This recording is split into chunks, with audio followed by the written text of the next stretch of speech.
I do not understand this football name in America. How many of kicks is there in the football game? 6 kicks? I'm going to say it once and hopefully I'm wrong, but it's a disaster waiting to happen.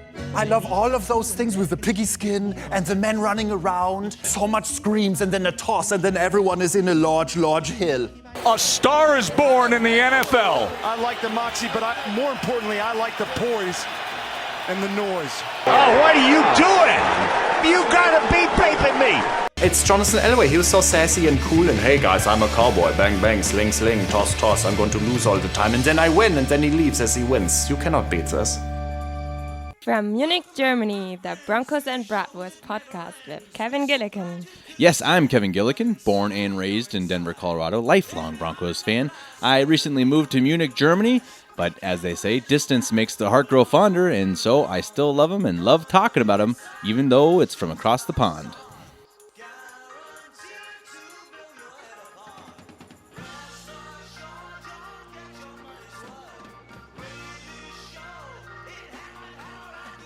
Broncos fans, it's so good to be back with you. Yes, I just had my first baby. Well, I didn't have my first baby. My wife did all the work, but I was there, and it's been quite the experience, quite the ride here. For the first few weeks, it has its ups and downs, as anyone who has kids knows quite well. The first couple weeks are a little rough, but well worth it. And all of her screaming makes it, when she's quiet, it makes it just that much more special, right? So, really happy to be back talking Broncos. Of course, we'll have Skipper Dude on later, as per usual. We're starting to get back into that rhythm, back into that Broncos season, right? I mean, free agency starts in a few weeks. The Combine is on February 24th, which means it's only 4 days away from the Combine starting. There's a lot of excitement growing, obviously, in Broncos country, and well, there should be. And it actually made me think, like I'm going to write in my article on milehighreport.com, it made me kind of think about it as a rebirth almost, right? Every sports season, it's like a rebirth. There's always that new hope. There's always that excitement and joy of what could be. Now, yeah, it's not the same as a baby. Now, I mean, it's a little higher level here when you have a baby. You have that continual growth and always that same hope. So it's a different type of birth, but it's such an extremely unique thing, right? In sports where every year something could happen. You could win this year. Last 3 years have been bad, but you know what? Before that, they were great. This year also could be bad, but you know what? It could be great. And this year, especially for the Denver Broncos, there's that just extra level of excitement because seemingly they found a quarterback. Now, we all know that is the absolute key to success in the NFL. And Drew Lock, by all appearances, could be that guy. We don't know yet. It's really fresh. He's young, but he could be. And that hope springs eternal. And it makes us all get up a little brighter in the morning, right? I mean, I know for me at least, I'm watching Twitter closer. I'm reading every single report on milehighreport.com. The podcasts are more gripping because we all know for real this time there's hope. Now, the last few years, I mean, last year, for goodness sake, yeah, by the start of the season, I was trumping up some hope because I didn't want to be depressed. But, I mean, Joe Flacco, yeah, there's not much actual hope there. And anyone who listens to this show knows that's how I felt about it. But with Drew Lock, there's something really there. And I can tell you right now, John Elway has the chance to put together a winning team this year, this offseason. That opportunity is absolutely there for the taking. And John Elway has shown when he has the quarterback, when he has a team that has a lot of pieces, he can bring in guys to finish that puzzle, to be the cherry on top of that cake. Or ice cream, whatever you prefer. And that is his strength. John Elway's strength is bringing in high-end free agents. And his last few drafts have shown he's gotten better at drafting. Now, yeah, he's had a couple bad free agent, years, but that's partly because there was no reason for anyone to come to Denver. Now I think there is. People look at Denver now and see, okay, there's a young guy, got a lot of charisma at quarterback. You got two highly respected coaches in Shermer and Fangio, at least as coordinators. There's a better feel in the locker room. You've got superstars like Von Miller, Bradley Chubb. You have guys who are ready to break out like Cortland Sutton, who you can argue already broke out last year. Philip Lindsay could as well. Noah Fant showed some greatness at times. There are definitely pieces, especially on this offense. And I can tell you, if John Elway goes out and makes a few big-time moves and in several others that aren't quite so big-time, this team is close, guys. I mean, they're close, and I think we all feel it. For anyone listening, obviously you see that we are on YouTube now. We are still obviously with MileHighReport.com and very happy to be so. You'll still get the same content from us, the same type of show. We are just moved over to a different platform. Now, obviously, we're on YouTube. As you can tell, for anyone listening, this is the only place you'll be able to find Broncos and Bratwurst. Skipper Dude and I will continue our analysis all offseason and obviously during the season. And this is a year where you're going to want to hear it. You know, the last few years they've been interesting. They've been interesting because as anyone who listens to this show knows, we really try to attack the philosophical side, you know, kind of the emotional side of football. We're not X's and O's guys. If you want X's and O's, go listen to Joe Rolls and Jeffrey Essery at the Cover 2 podcast. That's fantastic. These guys are just football nerds, and I say that with all love and respect. That's not what we do. You know, we look really down into the deep heart and soul of football in the Denver Broncos. And this season, it's going to be back to that positivity. I really believe it. I mean, we're going to be back to a feeling of this team can win, and I think they will win. And how exciting is that? I mean, it's a very different team, obviously, than Peyton Manning, as we've discussed many times in this show. For anyone new listening, one of my main points that I make over and over and over, that the two ways to typically win in today's NFL is with either a Hall of Fame level quarterback or a cheap young quarterback who won't screw things up. The way to absolutely fail and never reach anything, maybe you win 9 games, maybe you make the playoffs, but you're not going to go anywhere, is if you're the Detroit Lions, you're the LA Chargers. You have good quarterbacks, but they're expensive and you can't put guys around them. Why do you think the Chargers are moving on from Phillip Rivers? Why do you think that Detroit has been rumored to be moving on from Matthew Stafford? And I like Matthew Stafford. Is he a Hall of Fame quarterback? Some people will argue for it, but no, not right now. He's not, I don't think. Who's winning right now? Texans, Chiefs, Baltimore. Jared Goff in LA last year. Not anymore. What a mistake that was. And we're going to talk more about that later. We're going to do a little bit of a round the horn for the NFL and talk about what's going on in a crazy, crazy free agency class. One of the maybe the craziest I can remember. Just wild. I mean, Tom Brady, Phillip Rivers, Jameis Winston. The list goes on. And that's just the quarterbacks. I mean, it's an interesting free agency class because you have a couple other really, really star players, mostly quarterbacks. So those are the guys who are really headlining it. You have a couple cornerbacks, a couple wide receivers, but not great ones. I tell you where it's really weak is offensive line.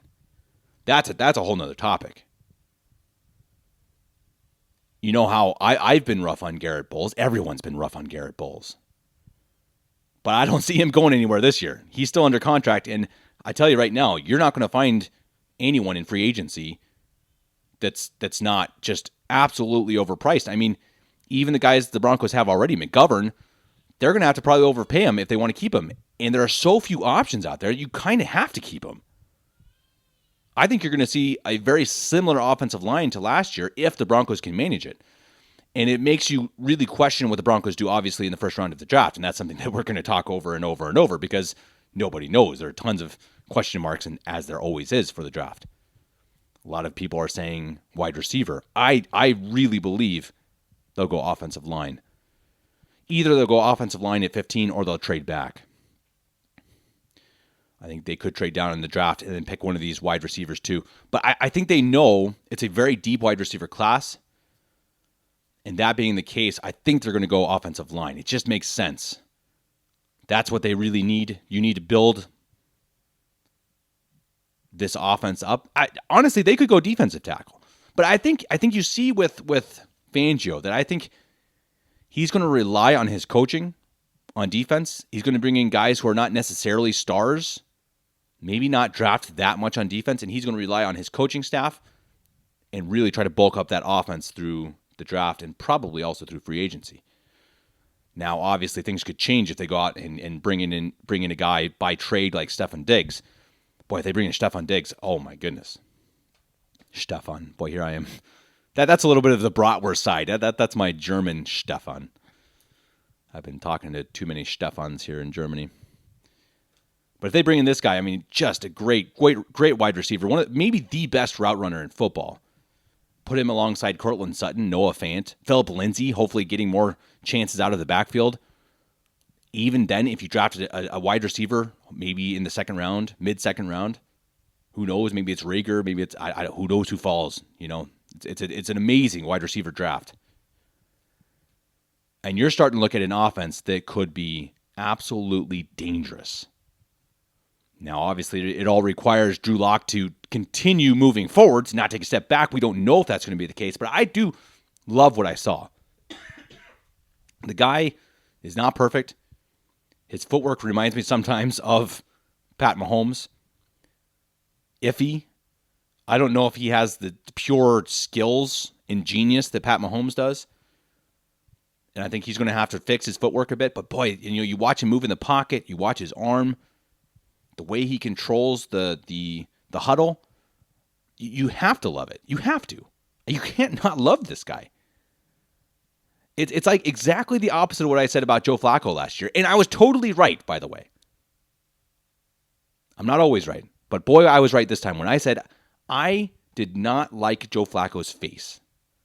I got a lot of heat for that. A lot of people saying I'm an idiot. You know what? I was right. Joe Flacco wasn't there. He wasn't involved. He didn't seem to give a crap. Maybe he did, but he didn't seem to. And that matters. It does. Don't tell me it doesn't. Anyone who's been part of any team at all, when you have your leader, especially a quarterback, you're looking to them. You're looking to them for inspiration, for leadership. They're the leaders. I mean, that's the point. And when they just come out with this deadpan face and this I don't care attitude, no, it doesn't work.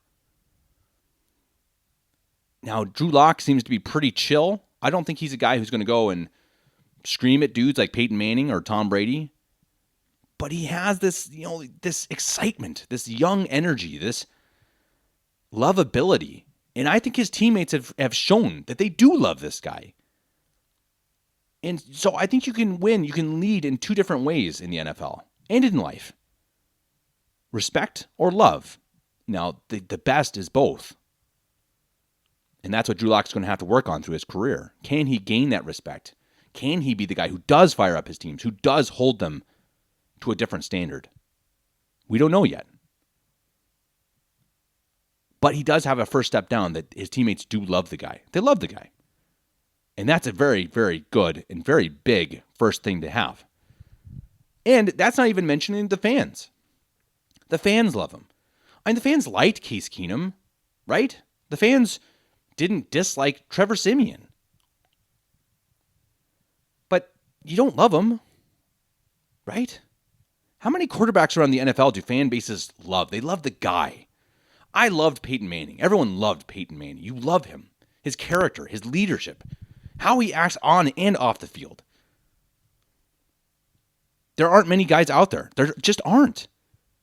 Maybe 10 that the fan bases truly love. And not just because they win. I mean just simply because of their attitude, because of who they are. There aren't many.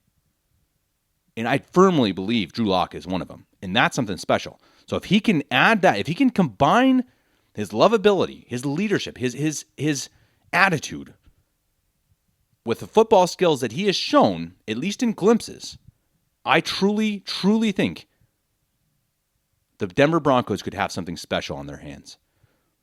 We're going to talk about that later in the next segment, or I should say the third segment. We're going to talk about where we think this team is going, where they should go, what they should do in free agency, what's coming up next. But first, we're going to send it over to the Skipper Dude, who, as always, is going to give us a fantastic segment discussing the change at offensive coordinator, going from the young kid to the old dog, I guess, and I don't mean that as an insult. And just exactly why the Broncos did it and what Skipper Dude thinks and how he feels about the move. Definitely a great segment. Stay with us. For anyone listening, again, on YouTube, which you all hopefully are, please hit the subscribe button. All of our content is going to be coming on YouTube from now on. So subscribe, hit the like button, hit the bell so you get all the notifications. We'll be publishing at least once a week. We'll be obviously over again on milehighreport.com, which I'm very glad to still be there. They are the best at Denver content in the world, honestly. I was going to say just in Denver, but hey, I'm broadcasting from Munich. So in the world, MHR is the place to be. But again, please subscribe, like, and all that jazz on YouTube. Share it with your friends on Facebook and Twitter because, well, we want you to be here with us. Skipper Dude, up. The creme de la creme of the chess world in a show with everything but Yul Brynner. Thanks as always, Kevin. So first, before I get started, congratulations to you, Kevin, and your beautiful bride on your healthy little baby girl. Now is when you start to understand what life is really all about. It's brutal, it's intimidating, raising children is, but it's also awesome and beautiful. So it's good to be back from our little mini sabbatical, and now it's time to begin the long, long journey that I believe is going to culminate with the Denver Broncos going deep into the 2020 NFL playoffs. Okay, there I've said it, and I'm not going to be ashamed to repeat it often through the offseason or into the next regular season.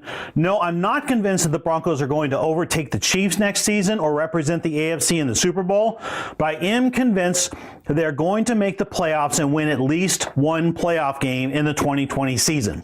But today, I wanted to get back into the swing of things with some unfinished business. The day Kevin and I released our most recent podcast prior to our sabbatical was actually the same day that John Elway and Vic Fangio fired offensive coordinator Rich Scangarello and brought former Giants head coach Pat Shurmur, so we never got to weigh in on that transaction. And I realize Broncos country has pretty well examined that particular turn of events from every possible angle, but I do think I have a take on it that you probably haven't heard, and I think you'll find interesting and educational. So let's dive into it. So first of all, have any of you ever heard of a video type of game called Monday Night Quarterback? It's kind of a fun game where you watch a Monday night game and try to guess each play before it happens. Run left, run middle, run right, or pass short, pass long, left, middle, or right. You get points based on how well your guess matches up with the actual play call, and you play against other players from around the country. And I can tell you from playing that game a couple of times that it is mentally exhausting. What it does, though, is it gives you just the tiniest glimpse into the life of an NFL play caller and just how challenging it is. Now, I want to ask a little bit of a trick question here. Roll it around in your mind for a bit, and then I'll come back to it later with an answer and an explanation, because I think it's kind of an interesting question.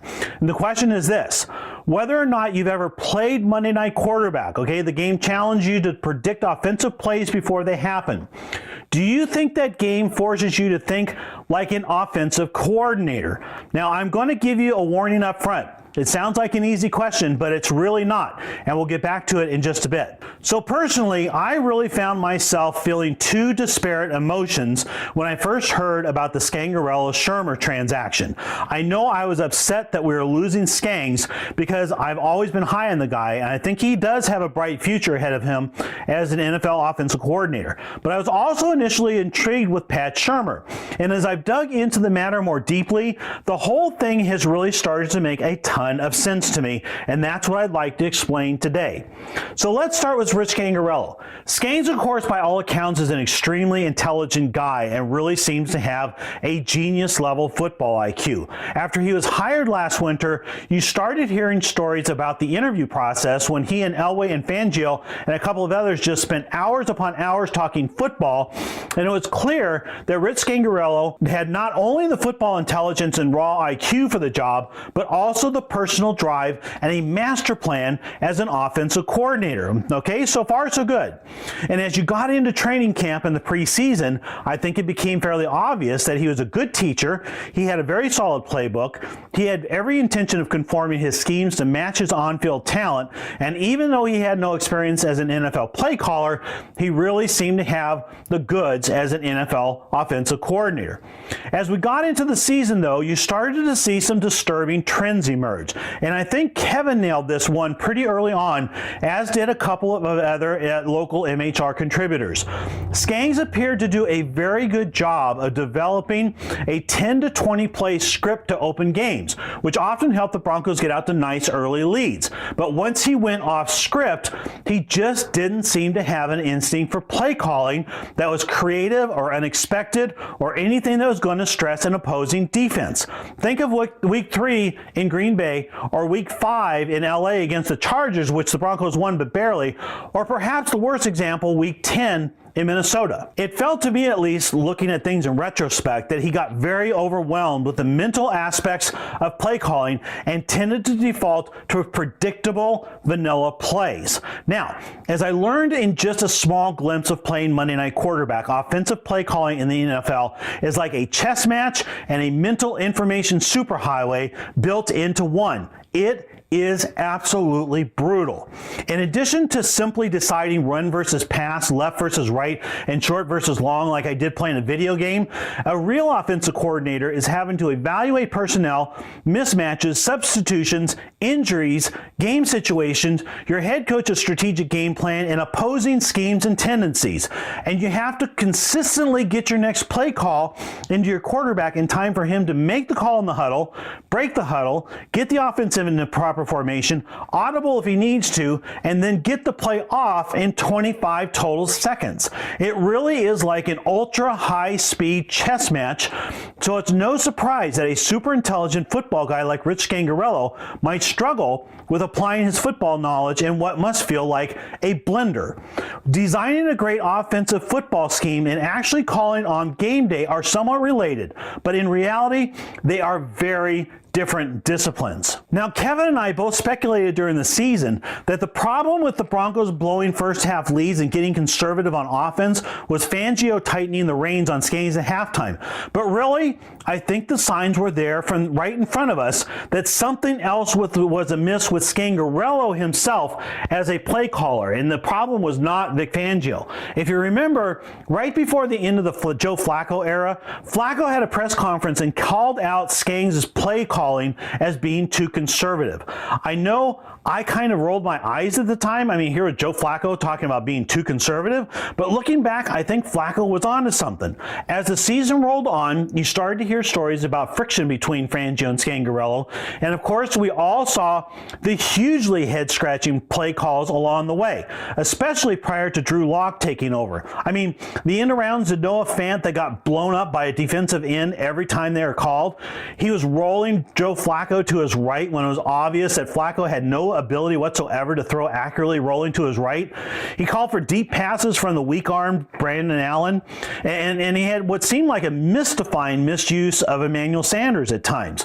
What we did see, though, was about 2.5 quarters of near offensive coordinating perfection in Houston, when Scangarello became a full-blown Rembrandt and called one of the most artistic offensive games I've ever seen. And in the final analysis, I think what you saw in Houston was what Rich Scangarello can become. Here was a football genius IQ with a complex game plan who struck a chord of utterly perfect cadence for most of one game. If he can learn to harness his playbook and consistently let things rip like he did in Houston, perhaps with the right offensive-minded head coach like a Kyle Shanahan in San Francisco, then I could see him becoming a Josh McDaniels-level offensive play caller. So now you remember that earlier I asked a question about Monday Night Quarterback and whether a game that forces you to predict offensive play calls forces you to think as an offensive coordinator. The answer is no. Now think about this. The objective of an offensive play caller is to call the most effective play he can for any situation, right? The objective of Monday Night Quarterback is to guess what the offensive coordinator is going to call with each play. So in reality, Monday Night Quarterback is designed to make you think like a defensive coordinator, because trying to outsmart the OC is a big part of what the DC does. And in that vein, here's what I think was going on with Vic Fangio as regards to Rich Scangarello.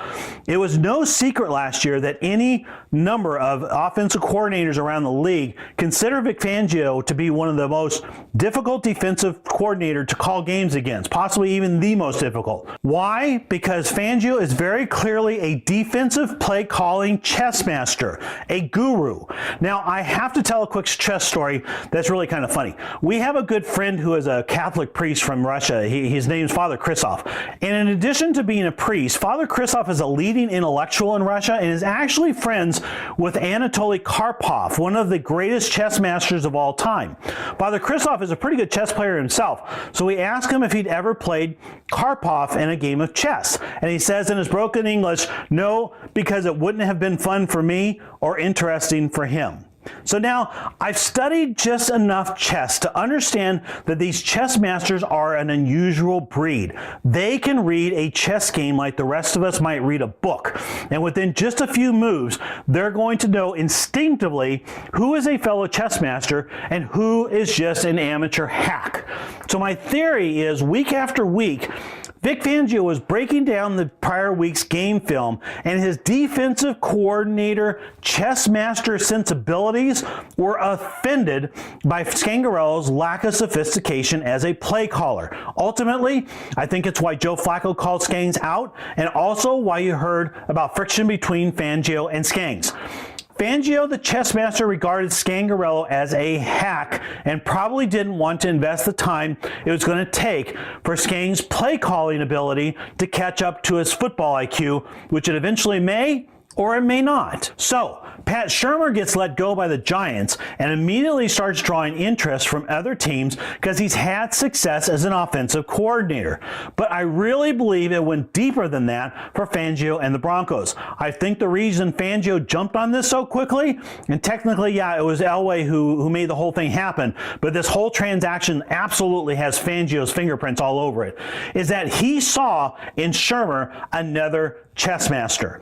How would Fangio know that? Because Fangio faced Shurmur 4 times in 2 years when Shurmur was in Minnesota and Fangio was in Chicago. I promise you, these master play callers recognize each other. The 4 games are kind of unremarkable when you look at the box scores. I mean, in 2016, the Bears handled the Vikings in Chicago 20-10, despite a pretty solid game from Sam Bradford. Then in Week 17, the Vikings hammered the Bears 38-10, but it was a pretty meaningless game in which Sam Bradford again put up 250 yards. In 2017, the Vikings beat the Bears twice, 20-17 in Chicago, and then 23-10 in Minnesota. Of course, both times behind Case Keenum.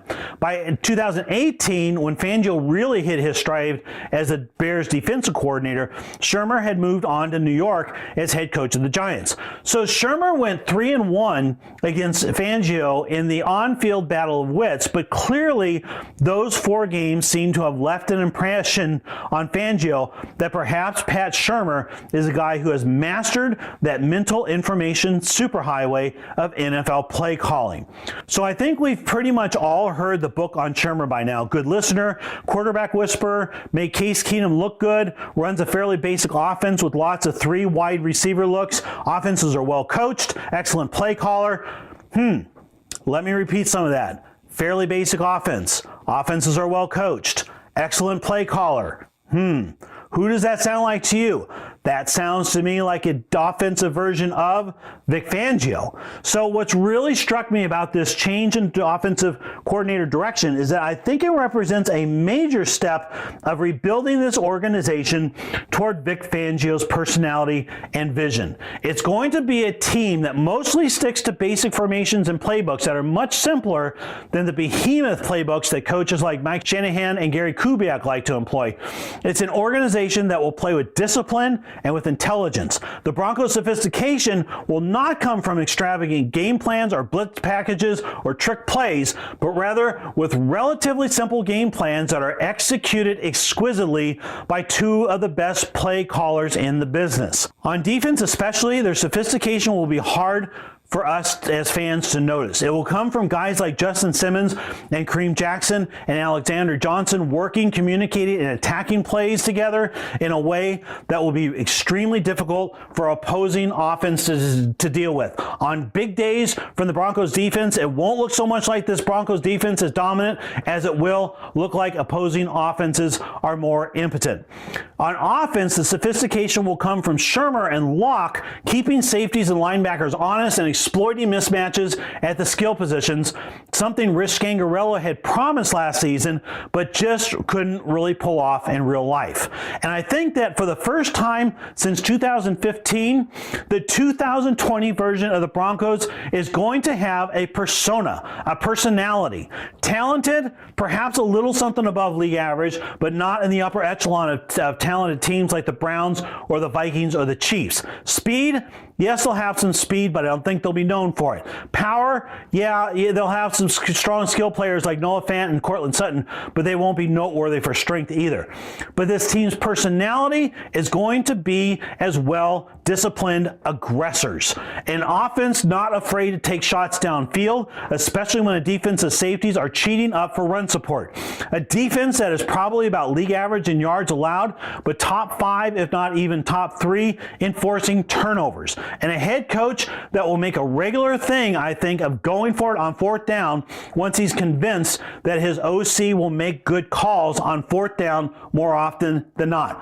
What you're going to see, I think, is a team that is particularly well coached, that will very rarely beat itself, and that will have two of the greatest play calling masters in the business today calling the shots on game day. Guys, I like it. Kevin, back to you. I get my kids above the waistline, sunshine. It's an interesting point. It really makes me wonder if, Fangio and Shermer sit in the back room playing chess sometimes. I mean, we've heard that Vic Fangio loves to watch the Hallmark Christmas movies, so I don't really know what to think of this guy anymore. I always thought of him as kind of this tough mafia boss, but I'm not sure that's really the case. Maybe he's really actually a softie at heart. But good points by Skipper Dude. And I think, after it all settles down, I think you see that it's a good move. I think that they, rather than firing Scangarello, I think that they hired Shermer. I really think that was more of the point. And we mentioned that before taking a 4 or 5 week hiatus.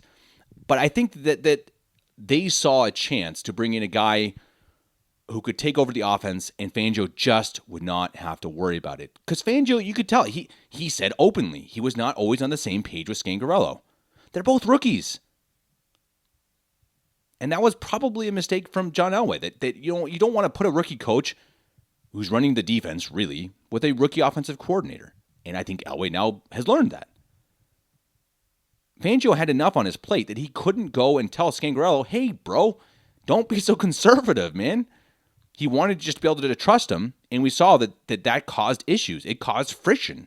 It caused friction between them, between the players and the coaches, and you can't have that. And so Scangarello, who probably off the field is, I don't know if he's friends with Shermer, but obviously he knows him, exactly like Skipper Dude said. They faced each other plenty of times. So when they found out that he got fired, he was available, they probably had some texting conversation, and Fangio said, hey, Pat, what do you think coming over here? And Pat Shermer said, yeah, sounds good. And then they fired Scangarello and hired Shermer. Now, I don't know if that's how that happened, but it would make sense. You bring in Shermer, who's a guy who's proven to be successful. He's had good offenses in different teams at different times, different situations. For goodness sake, he had a great season with Case Keenum in Minnesota. Another reason why, hey, if Stefan Diggs is available, bring the guy in. He had a great season when Shermer was calling plays on offense. So I like the move too. I mean, I think it makes sense. I hope the best for Scangarello. I think, as the skipper dude says, he might be some sort of genius like a Shanahan type, but he's got a lot to learn, like Shanahan. I mean, you saw Shanahan in the playoffs. He made some bad decisions, and it cost him. Cost him the Super Bowl. Great mind, but, that's not always what matters. And it seems like Shanahan has not learned from his coaching mistakes. We'll see if that continues in the future. So what's happening up next? There have been some rumors. Obviously, again, we're still in the pretty deep off season, but we're getting closer and closer because the combine's coming up, that things are starting to get real and people are starting to really throw out some weird takes. Now, one of them is that Justin Simmons is on the open market and the Oakland Raiders are going to go after him. It's like, okay, first of all, there's just no way Justin Simmons is on the open market. Now, you ask anyone in Denver with any mind at all for the Broncos, they will tell you this guy's not leaving. Now, even if that means he gets the franchise tag, which is possible, it's a lot of money, the guy's worth it. He's a top 3, top 5 safety. He's young. He's healthy. He plays every single snap. I think the last 2 years, he hasn't taken off a snap. That is hugely valuable. Keep him. No question. So some of these rumors you're going to start hearing, just don't pay mind to them. I mean, they're radio shows, they're TV shows, they're blogs trying to get clicks. And yeah, we might do it on occasion too, because we want people to listen and subscribe and read our articles and whatnot. But, just remember, I mean, it would take a lot of dumbness on Elway's part to not sign Justin Simmons. There's just no reason not to. Simmons is a great dude. I think he wants to be in Denver, and he deserves a paycheck. Some guys don't. I mean, Chris Harris Jr. doesn't really deserve a big paycheck. He doesn't. I mean, okay, deserve as in, he's putting in his time. Maybe he deserves a little loyalty, but in terms of just what he's going to bring you for the next few years, you can't give him a huge paycheck. It just doesn't work. I don't see him signing. And again, you go and read milehighreport.com. These guys are all saying that, yeah, I mean, Chris Harris Jr. is probably gone. Most of the free agents are probably gone. I mean, several of the MHR guys think that Wolf will come back, but that's about it. Everyone else is probably out the door, and that includes the future Ring of Famer, Chris Harris Jr. And we should all be grateful for what he gave us. It doesn't have to be bitter, even if he leaves. Sometimes, things have run their course. Sometimes you just say bye to the guy and say, hey, best of luck. Emmanuel Sanders was similar. Now, it seems like Sanders is a bit of a D-bag off the field, and I don't think that at all about Chris Harris Jr. So Harris Jr., I'm going to cheer for even harder than I did Emmanuel Sanders. But with Sanders, it's like, hey, look, he had a good run. Now it's time to go. It's not always like that. I mean, Peyton Manning is obviously very, very upset about Indianapolis letting him go, and probably rightly so. He gave them years and years of his life, and then they said, okay, bye. You're hurt. We don't need you. Nolan Arenado for the Rockies. That would be the worst thing. The worst. It's like, what are you doing? Sign the guy. I'm sorry, not even sign him. They already signed him. Make him happy. He's a future Hall of Famer. Just, sometimes you do have to spoon feed your stars. That's how it works. Justin Simmons is a guy you just don't let go. He's a great young talent. Keep him. That's who you build around.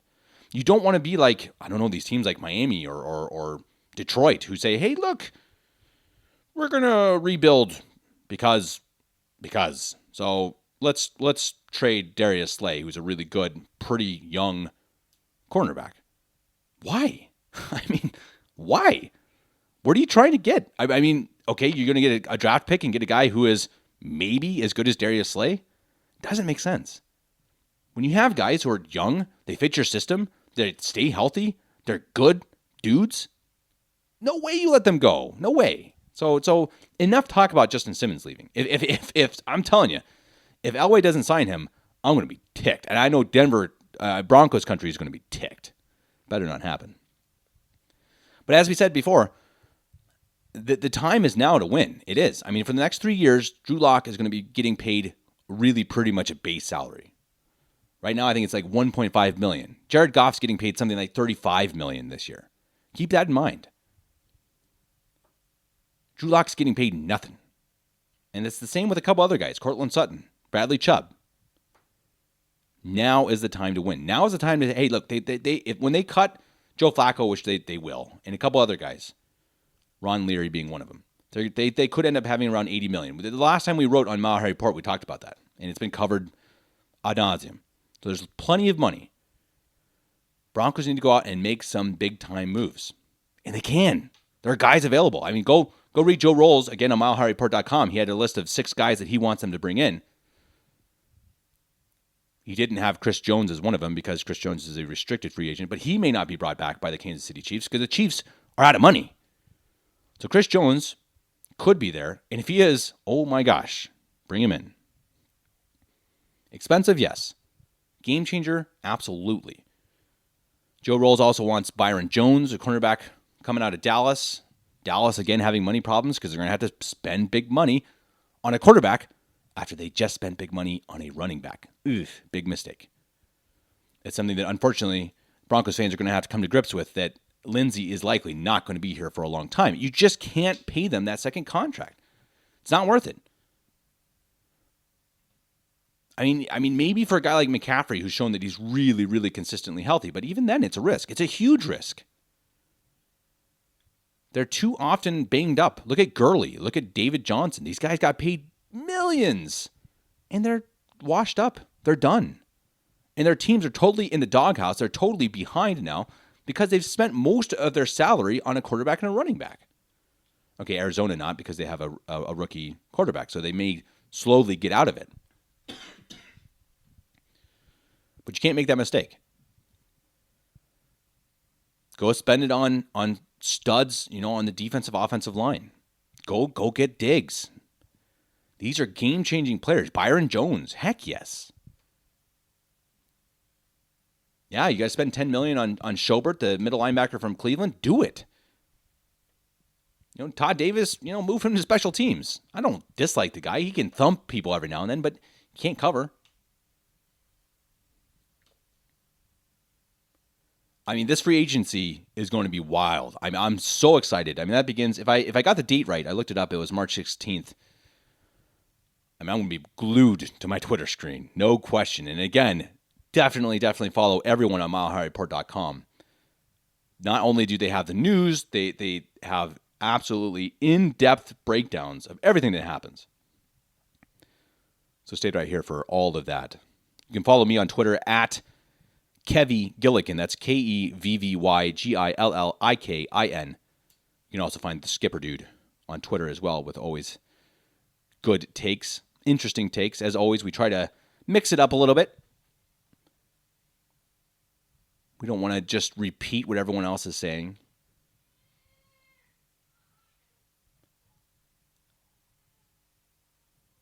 And I want to talk about a little bit what's going on around the NFL, and especially the AFC West, because a lot of change is obviously happening. I mean, Kansas City just won the Super Bowl. They're going to have to pay Pat Mahomes something like, I don't know, $60 million a year. I don't know how much they're going to have to pay him. A lot. They're going to run out of money. They're going to have to get rid of Sammy Watkins, probably Chris Jones.